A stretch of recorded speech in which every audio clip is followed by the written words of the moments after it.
बिस्मिल्लाहिर्रहमानिर्रहीम अस्सलामुअलैकुम। ज़का अकादमी YouTube channel में आप सबको खुशामदीद। अगर आपने अपना इनिशियल टेस्ट क्लियर कर लिया है, फ़िज़िकल और मेडिकल टेस्ट क्लियर कर लिया है, तो ज़का अकादमी की तरफ से आप सबको कॉन्ग्रेचुलेशंस, आप सबको मुबारकबाद। क्योंकि ये भी एक बहुत बड़ी अचीवमेंट है इनिशियल टेस्ट को क्लियर करना। काफ़ी सारे बच्चे इनिशियल टेस्ट में ही रह जाते हैं, कुछ बच्चे मेडिकल और फिज़िकल में रह जाते हैं, लेकिन अक्सर बच्चे इनिशियल टेस्ट में ही रह जाते हैं। तो सबसे पहले ज़का अकादमी की तरफ से आप सबको कॉन्ग्रेचुलेशंस। अब इंटरव्यू की अगर आपने प्रिपरेशन करनी है तो ये वीडियो एंड तक देखिएगा। क्वेश्चंस पूछे जाते हैं और उनकी टिप्स क्या हैं इनिशियल इंटरव्यू की, और इसके अलावा आपकी ड्रेसिंग कैसी होनी चाहिए, ये सब कुछ आज इस वीडियो में मैं आपको बताऊंगा। अगर हम बात करें कि इनिशियल इंटरव्यू की जो आर्मी ने अपनी वेबसाइट पे गाइडलाइंस दी हुई हैं, उन गाइडलाइंस को देखते हैं। उन्होंने कहा हुआ है कि सबसे पहले जो मेडिकल, रिटन और फिज़िकल टेस्ट क्लियर करते हैं उनका interview national security and war course qualified brigadier लेते हैं। ये जो ब्रिगेडियर साहब हैं ये आपका इंटरव्यू लेंगे। इंटरव्यू जो है 20 मार्क्स का होगा। पहले जो है मार्क्स नहीं होते थे, अब जो है उन्होंने 20 मार्क्स इंटरव्यू के रख दिए हैं। जो कैंडिडेट्स 10 मार्क्स से कम मार्क्स लेंगे उनका जो इंटरव्यू है वो फेल समझा जाएगा, उनको रिजेक्ट कर दिया जाएगा और आईएसएसबी का फॉर्म उनको नहीं दिया जाएगा। जिन कैंडिडेट्स के 10 से ऊपर मार्क्स होंगे उनको जो है आगे आईएसएसबी का फॉर्म दिया जाएगा। तो उन्होंने गाइडलाइंस कुछ बताई हुई हैं इंटरव्यू से रिलेटेड। सबसे पहले उन्होंने बताया हुआ है कि एक्सप्रेशन एंड कॉन्फिडेंस। एक्सप्रेशन जो है आपके चेहरे के तासुरात जो है वो अच्छे होने चाहिए। आपका चेहरा डरा डरा नहीं होना चाहिए, चेहरा फ्रेश होना चाहिए और आपके अंदर कॉन्फिडेंस होना चाहिए। कॉन्फिडेंस एक ऐसी चीज़ है जो आपकी सक्सेस की है। कॉन्फिडेंस होगा तो आप कामयाब हो सकेंगे, कॉन्फिडेंस नहीं होगा तो अगर आपको जवाब आता भी होगा तो आप सही तरीके से जवाब नहीं दे पाएंगे। तो आपने सबसे पहले कॉन्फिडेंस अपना इम्प्रूव करना है, कॉन्फिडेंस बिल्ड करना है। कॉन्फिडेंस बिल्ड करने के लिए सबसे अच्छी चीज़ जो है वो ये है कि आप शीशे के सामने खड़े हो जाएं और अपने आप खुद ब खुद बोलें। जैसे आप आम रूटीन में बोलते हैं, या आप ये कंसीडर कर लें कि मैं इंटरव्यू दे रहा हूं और आप अब बोलना शुरू कर दें। जैसे ही आप शीशे के सामने बोलेंगे तो आपको पता चलेगा कि मैं कैसे बात कर रहा हूं, मेरे चेहरे के इंप्रेशंस क्या हैं, मैं बैठा कैसे हुआ हूं और मेरे हाथ जो हैं ये कैसे मूव कर रहे हैं। तो ये सब कुछ आपको, आपने खुद ही जज करना है, कोई दूसरा आपको नहीं बता सकता। अच्छे तरीके से अगर आप जज करना चाहते हैं तो शीशे के सामने बैठ जाएं और बोलना शुरू कर दें। आपको पता चलेगा कि मैं किस अंदाज से बोल रहा हूं, किस अंदाज से मैं बैठा हूं, कौन कौन सी मेरी मिस्टेक्स हैं, और उन मिस्टेक्स को फिर आप कवर करने की कोशिश करें। उसके बाद adequate knowledge about current affair, geo और पाक स्टडी के बारे में आपको नॉलेज होना चाहिए। ये सब कुछ मैं आगे नेक्स्ट क्वेश्चंस बताऊंगा कि कौन कौन से क्वेश्चंस आ सकते हैं करंट अफेयर, जियो और पाक स्टडी से रिलेटेड। और उसके अलावा ओवरऑल आउटलुक आपकी अच्छी होनी चाहिए। आउटलुक जो है, आपकी ड्रेसिंग आ जाती है इसमें, आपकी हेयर कटिंग आ जाती है, आपकी नेल कटिंग आ जाती है, आपने ड्रेसिंग किस तरह से की हुई है, कौन सी ड्रेसिंग की हुई, ये कौन सी ड्रेसिंग की हुई है, ये सब कुछ आपकी ओवरऑल आउटलुक में आ जाता है। तो आपकी जो है ड्रेसिंग वगैरह अच्छी होनी चाहिए। मैं आपको आगे बताता हूँ किस किस्म की ड्रेसिंग होनी चाहिए। उसके अलावा extra curricular activities include sports and hobbies. आपसे आपकी स्पोर्ट्स से रिलेटेड और हॉबीज़ से रिलेटेड भी क्वेश्चंस किए जा सकते हैं, और दूसरे एस्पेक्ट जो हैं वो पैनल खुद डिसाइड करेंगे। ये तो थी जो आर्मी की तरफ से गाइडलाइंस दी गई हैं इंटरव्यू के बारे में। अब मैं आपको टिप्स बताता हूँ इंटरव्यू की। सबसे पहले तो आपकी ड्रेसिंग अच्छी होनी चाहिए। ड्रेसिंग अच्छी होने का ये मतलब नहीं है कि अगर आपके पास पैंट शर्ट नहीं है, अगर आपके पास कोई और अच्छी ड्रेसिंग थ्री पीस सूट नहीं है तो आप इंटरव्यू में नॉट रिकमेंड हो जाएंगे। ऐसा बिल्कुल भी नहीं है। अगर आपके पास कोई अच्छे से कपड़े हैं, कपड़े प्रेस किए हुए हैं, नीचे आपने शूज़ अच्छे से पहने हुए हैं, तो ये आपकी प्रॉपर ड्रेसिंग है, अच्छी ड्रेसिंग है। बस आपने जो घर में आप ड्रेसिंग करते हैं वो ड्रेसिंग करके इंटरव्यू देने नहीं जाना। आपकी ड्रेसिंग इस तरह से होनी चाहिए कि एक अच्छी ड्रेसिंग लगे। सबसे पहले इस्त्री की होनी चाहिए।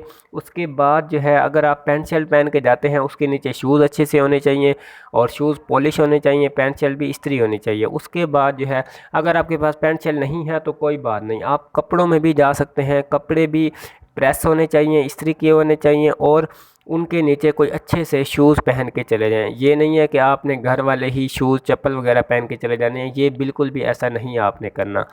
उसके बाद आपकी हेयर कटिंग होनी चाहिए, नेल की कटिंग होनी चाहिए, और आपका जो स्पीकिंग स्टाइल है वो अच्छा होना चाहिए। आप अच्छे अंदाज में अपनी बात दूसरे तक पहुंचा सकें।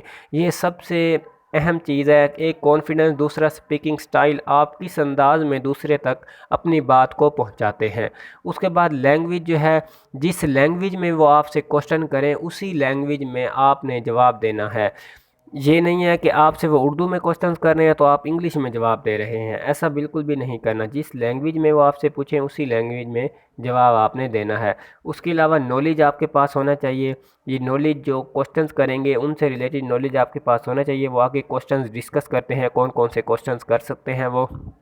उसके अलावा नो वॉच और लॉकेट एट्सेट्रा, जो आपके हाथ में घड़ी होती है या लॉकेट वगैरह पहना होता है आपने, तो वो बिल्कुल भी नहीं पहन के जाना। क्योंकि अगर आप वॉच पहन के जाते हैं तो अगर आप वॉच वहाँ जाके आपको डिस्टर्ब करने लग गई तो आपका बैड इंप्रेशन जाएगा और आपके नॉट रिकमेंड होने के चांसेस बढ़ जाते हैं। तो कोई वॉच वगैरह कोई एक्स्ट्रा चीज़ आपने नहीं लेके जानी। उसके अलावा नॉर्मल बिहेव करना है, जैसे नॉर्मली बिहेव करते हैं। ये नहीं है कि आपने ओवर स्मार्ट हो जाना है, ओवर स्मार्ट भी नहीं होना, और आपने जो है कॉन्फिडेंस अपना लूज़ भी नहीं करना। तो ये तो थी जो टिप्स हैं इनिशियल इंटरव्यू की वो। अब आपने जैसे ही दरवाज़े के अंदर एंटर होना है, सबसे पहले उनसे इजाज़त लेनी है कि मे आई कम इन सर, मे आई कम इन मैम। तो आपने उनसे इजाज़त लेनी है। इजाज़त लेने के बाद आपने अंदर जाके सबसे पहले अस्सलामु अलैकुम कहना है। अस्सलामु अलैकुम कहने के बाद आप जो चेयर पड़ी होगी उसके साथ आपने जाके खड़े हो जाना है, डायरेक्ट बैठ नहीं जाना। क्योंकि अगर आप बैठेंगे तो ये आपका बैड इंप्रेशन होगा। जब वो आपको कहें बैठ जाएं बेटा तो आपने बैठना है, और उसके बाद बैठ के इजी हो जाना है, रिलैक्स फील करना है। और उसके बाद जो आपसे क्वेश्चंस करेंगे वो ये क्वेश्चंस हो सकते हैं। सबसे पहला क्वेश्चन तो यही करते हैं कि इंट्रोड्यूस योर सेल्फ, अपने आप को इंट्रोड्यूस करवाएं। कोशिश करें कि जो आपका इंट्रोडक्शन हो वो आपको इंग्लिश में याद होना चाहिए। इंग्लिश में सबसे पहले आपने अपना नेम बताना है, आप किस जगह से बिलोंग करते हैं आपने वो बताना है, और अपने फादर का नेम अगर आप बताना चाहें तो ठीक है, लेकिन इसकी वैसे ज़रूरत नहीं है। सबसे पहले अपना नेम बताना है। उसके बाद आपने अपनी जो रिहाइश है, कहाँ से आए हैं, वो जगह बतानी है। उसके बाद आपने अपनी क्वालिफ़िकेशन बतानी है। ये 3 चीज़ें आपने लाजमी बतानी है। उसके बाद ये तो या तो इंट्रोडक्शन वो पूछते हैं, या उसके बाद वो इंट्रोडक्शन अगर नहीं पूछते तो वो कहते हैं कि बेटा आपका क्या नाम है, तो आपने सिंपल जस्ट नाम बता देना है। उसके बाद वो फादर या फैमिली की इनकम पूछते हैं। फादर और फैमिली की इनकम आपको पता होनी चाहिए, फादर क्या काम करते हैं ये भी पूछ लेते हैं। उसके अलावा सिबलिंग्स जो हैं आपके, कितने बहन भाई हैं ये भी आपसे पूछ सकते हैं। बहन भाई क्या करते हैं ये भी आपसे पूछ सकते हैं। उसके अलावा एनी मिलिट्री बैकग्राउंड, कोई आपका पहले मिलिट्री में है, पाकिस्तान की फोर्सेस में है, तो ये भी पूछ सकते हैं। अगर है तो ठीक है, नहीं है तो कोई बात नहीं। उसके अलावा आपकी हॉबीज़ और आपकी स्पोर्ट्स के बारे में पूछ सकते हैं। आपकी क्या हॉबीज़ हैं, आप फारिग वक्त में क्या करते हैं, आप कौन सी जो है वो स्पोर्ट्स वगैरह खेलते हैं। उसके अलावा एजुकेशनल बैकग्राउंड, आपकी एजुकेशन क्या है ये इसके बारे में लाजमी पूछते हैं। और आपने जो एजुकेशन से रिलेटेड आगे सब्जेक्ट रखा हुआ है उस सब्जेक्ट से रिलेटेड भी क्वेश्चन वो कर सकते हैं। उसके बाद सबसे अहम क्वेश्चन जो होता है वो ये होता है कि why do you want to join Pak army, आप पाकिस्तान आर्मी को ही क्यों ज्वाइन करना चाहते हैं। इसके मुख्तलिफ आंसर्स हैं। आप अपने जो दिल में आपके आंसर है आपने वो देना है, किसी का आंसर कॉपी नहीं करना। आप कह सकते हैं कि सर मुझे आर्मी की यूनिफॉर्म पसंद है। आप ये कह सकते हैं कि सर मुझे शुरू से ही आर्मी में जाने का शौक़ है, बचपन में जाने का शौक़ है।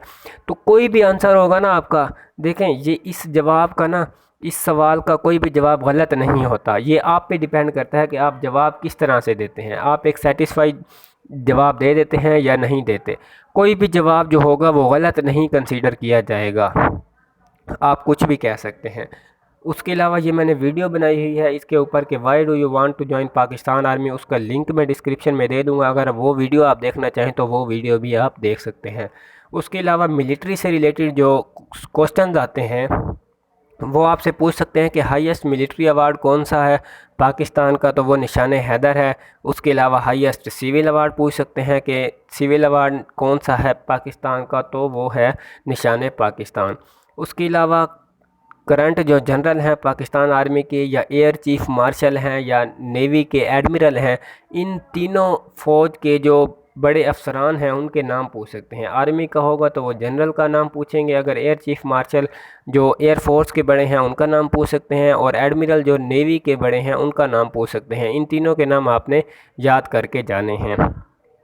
उसके अलावा आर्मी के जो टैंक्स हैं, जो गन्स हैं, जो हेलीकॉप्टर्स हैं, उनके बारे में पूछ सकते हैं। तो टैंक अल खालिद अल ज़रार टैंक है, और गन जो इस्तेमाल होती हैं वो SMG, LMG, light machine gun, सब मशीन गन और AK-47 है। उसके बाद हेलीकॉप्टर्स की बात करें तो पूमा, लीमा और कोबरा गनशिप, ये 3 हेलीकॉप्टर्स आर्मी इस्तेमाल करती है। उसके अलावा इस्लामियात के कुछ क्वेश्चन पूछ सकते हैं कि इन विच सूरा बिस्मिल्लाह कम्स 2 टाइम्स, कौन सी सूरत ऐसी है जिसमें 2 मरतबा बिस्मिल्लाह आती है? तो सूरत नमल है जिसमें 2 मरतबा बिस्मिल्लाह आती है। और इसके अलावा वो आपसे पूछ सकते हैं कि कौन सी ऐसी सूरत है जिसमें हम बिस्मिल्लाह नहीं पढ़ते? तो सूरत तौबा है जिसमें बिस्मिल्लाह स्टार्ट में नहीं पढ़ते। उसके अलावा वो पूछ सकते हैं कि आपसे कि आपने 2 मेरिट्स और डीमेरिट्स बताएं, अपनी 2 खूबियाँ बताएं, अपनी 2 खामियाँ बताएं। आप खूबियों में कुछ भी बता सकते हैं, खामियों में कुछ भी बता सकते हैं जो आपकी खूबियाँ और खामियाँ हों। ये इसकी भी मैंने एक वीडियो बनाई हुई है, मेरिट्स और डीमेरिट्स ISSB में भी ये पूछे जाते हैं, तो वहाँ से वो वीडियो भी आप देख सकते हैं। उसके अलावा लोकेशन पूछते हैं पाकिस्तान की। पाकिस्तान के नॉर्थ में क्या है? चाइना है शुमाल में, और साउथ में क्या है? अरेबियन सी है। और इसके अलावा ईस्ट में क्या है? मशरिक़ में इंडिया है, और वेस्ट मगरिब में ईरान है, और नॉर्थ वेस्ट शुमाल मगरिब में जो है वो अफ़गानिस्तान है। इसके अलावा पाकिस्तान के डैम्स के बारे में पूछ सकते हैं कि सबसे बड़ा डैम कौन सा है? तरबेला डैम है। और इसके अलावा सबसे बड़ा रिवर कौन सा है? उसके बारे में भी पूछ सकते हैं। डैम्स और रिवर्स ये आपने याद करके जाने हैं। और इसके अलावा करंट गवर्नर के बारे में पूछ सकते हैं। बलूचिस्तान का गवर्नर कौन सा है? सिंध का गवर्नर, KPK का गवर्नर, पंजाब का गवर्नर, इसके बारे में पूछ सकते हैं। और इसके अलावा चीफ़ मिनिस्टर पंजाब का, सिंध का, सरहद का या बलूचिस्तान का जो चीफ़ मिनिस्टर है उसके बारे में भी पूछ सकते हैं। वज़ीर आला कौन सा है? और उसके अलावा प्राइम मिनिस्टर के बारे में पूछ सकते हैं। और जो फेडरल मिनिस्टर्स हैं, वफाकी वज़ीर हैं, कौन कौन से हैं उनके बारे में भी पूछ सकते हैं। ये आपने तैयार करके जाना है। ये जो चीज़ें बता रहा हूँ इसको अगर आप तैयार करेंगे तो इंटरव्यू में आपको कोई परेशानी नहीं होगी। उसके अलावा name of the cities of Punjab, KPK, Sindh, Balochistan, Punjab के 3 शहरों के नाम पूछ सकते हैं। अगर आप जिस भी प्रोविंस में हैं, जिस भी सूबे में हैं, उस सूबे के अलावा किसी और सूबे के 3 से 4 शहरों के नाम वो पूछ सकते हैं। उसके अलावा कैपिटल ऑफ आज़ाद जम्मू कश्मीर, आज़ाद जम्मू कश्मीर का जो कैपिटल है वो कौन सा है? तो मुज़फ़्फ़राबाद है। और उसके अलावा longest river of the world, दुनिया का सबसे बड़ा जो दरिया है वो कौन सा है? दरियाए नाइल है या दरियाए नील, ये भी आपसे पूछ सकते हैं। ये वो क्वेश्चंस हैं जो पूछे जा चुके हैं, इनिशियल इंटरव्यूज़ के अंदर पूछे जा चुके हैं। ये वो क्वेश्चन मैं आपको बता रहा हूँ। उसके अलावा व्हाट इज़ LOC? LOC क्या है? ये जो कश्मीर की बॉर्डर पे लाइन ऑफ कंट्रोल है इसको LOC कहते हैं। इसके बारे में भी आपसे पूछ सकते हैं। फ़लस्तीन का इशू और पाकिस्तान का इसमें किरदार जो है इसके बारे में भी आपसे वो राय ले सकते हैं। उसके अलावा स्कैंडिनेवियन कंट्रीज़ के वो कह सकते हैं कि नाम बताएं। तो Denmark, Norway, Sweden, Finland, Iceland, ये स्कैंडिनेवियन कंट्रीज़ हैं। ये अक्सर क्वेश्चन हर तकरीबन जो आपके रिक्रूटमेंट सेंटर हैं जहां आपका इंटरव्यू होता है उनमें पूछा जाता है ये क्वेश्चन। उसके अलावा if I will reject to you what will you do? यहाँ पे बच्चे बहुत बड़ी मिस्टेक करते हैं कि वो कहते हैं कि सर नहीं मैं रिकमेंड हो जाऊँगा। वो कह रहे हैं कि अगर हम नॉट रिकमेंड कर दें तो आप क्या करेंगे? देखें आर्मी में सीधा सीधा जवाब चलता है, ये नहीं है कि इधर की बात करें आप उधर की बात करें। वो ये पूछ रहे हैं कि अगर हम रिजेक्ट कर दें आप क्या करेंगे? तो रिजेक्ट कर दें कि सर मैं दोबारा अप्लाई कर दूँगा, बस। ये नहीं कहना कि सर मैं रिकमेंड हो जाऊँगा, रिजेक्ट नहीं होऊंगा। वो कह रहे हैं कि अगर हम कर दें तो क्या करोगे आप? सीधा सीधा उनको जवाब देना है। और एक और बात, बहुत ही अहम बात यह है कि अगर आपको किसी क्वेश्चन का जवाब नहीं आता तो आपने सॉरी सर कहना है, गलत जवाब बिल्कुल भी नहीं देना। उसके बाद होली बुक्स के बारे में आपसे पूछ सकते हैं कि होली बुक्स जो बुक इंजील है वो किस पे नाजिल हुई, बुक ज़बूर जो है, बुक तौरात और कुरान मजीद किस पे नाजिल हुई। तो ये आप इनके जवाब भी आपसे वो पूछ सकते हैं। तो सब्सक्राइब कर लें ज़का अकेडमी चैनल को। और ये तो थी इंटरव्यू की जो इनिशियल इंटरव्यू है उसकी कुछ टिप्स थी और कुछ जो है क्वेश्चन मैंने आपको बताए हैं। अगर आपको ये वीडियो अच्छी लगी हो तो ज़का अकेडमी चैनल को सब्सक्राइब करें, इस वीडियो को आगे ज़्यादा से ज़्यादा शेयर करें, और कोई भी आपका क्वेश्चन हो तो आप कमेंट बॉक्स में पूछ सकते हैं। Thank you.